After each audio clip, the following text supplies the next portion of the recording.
Yeah, we're going to be talking about that in more detail in just a short time. But first, let's bring in Dr. Hannah Jones. She is Assistant Professor of Sociology at the University of Warwick and joins us now. Thank you for joining us here on Sky News this afternoon. We have all seen that desperate image of the 3-year-old boy and his body washed up on a beach in Turkey.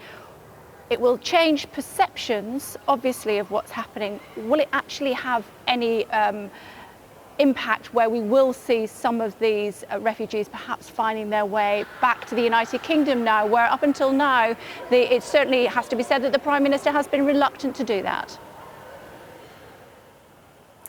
It does seem like he's been reluctant, but it also seems like maybe he's out of step with current opinion. I mean, as we've seen, all the opposition, as you were just saying, all the opposition parties are putting pressure on him, so are some of the Conservative MPs to take on more migrants, and we're also seeing ordinary people giving up their time, going to visit people in Calais.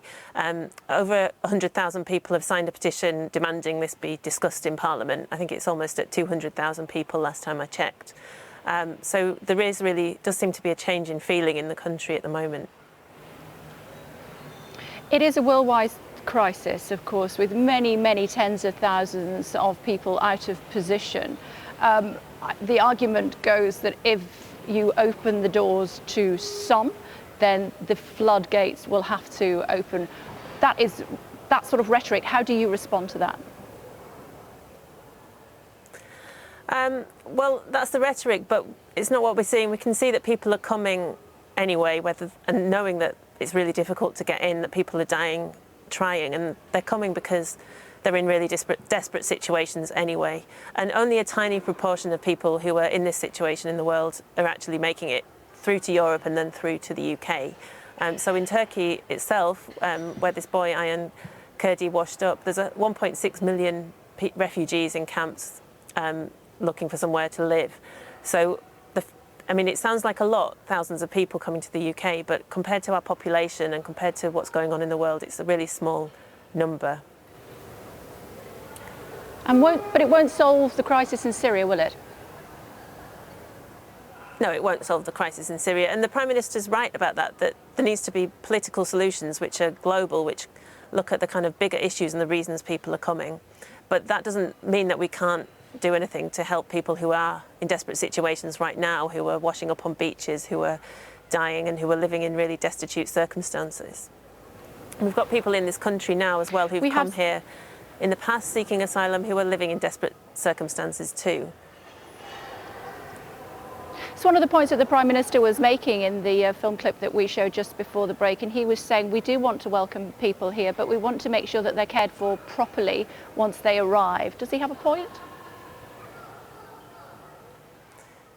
He has got a point about that, but there's lots more that we can do to do that, and it doesn't mean threatening people who are in desperate circumstances themselves in this country, but that there are ways of providing shelter, providing care for people who are at the moment often unable to access public funds. I've spoken with a charity this morning who was supporting, they've got a woman with them who's been in the country since 2002 from the Congo.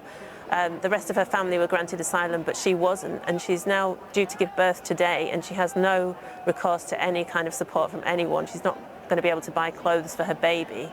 And those kind of things in a country like Britain shouldn't be happening today. So there are things that we need to do to help people who are in desperate situations, as well as addressing the worldwide politics of this. I'm sure you've also seen the pictures, Professor, of those that are on the Hungarian train, a father even dragging his baby and his wife to lie down on the tracks in front of a stationary train because he just was desperate. He had handcuffs put on and he was taken away by the police. Those images, when they're broadcast around the world, certainly pique the interest of the television audience. Are we going to find ourselves in a position where Britain is shamed into taking more refugees? We've heard from France and also from Germany today saying that they will take in more refugees and then they will fairly distribute those. It does seem like that's what's happening, but it's not just that the country's being shamed, because we are seeing individuals, ordinary people in Britain who are coming forward to help, who are signing petitions, who are sending aid, who are going to help people, offering their homes to people as shelter. So it really needs the government to step up as well and to get with the mood of public opinion and take that on, I think.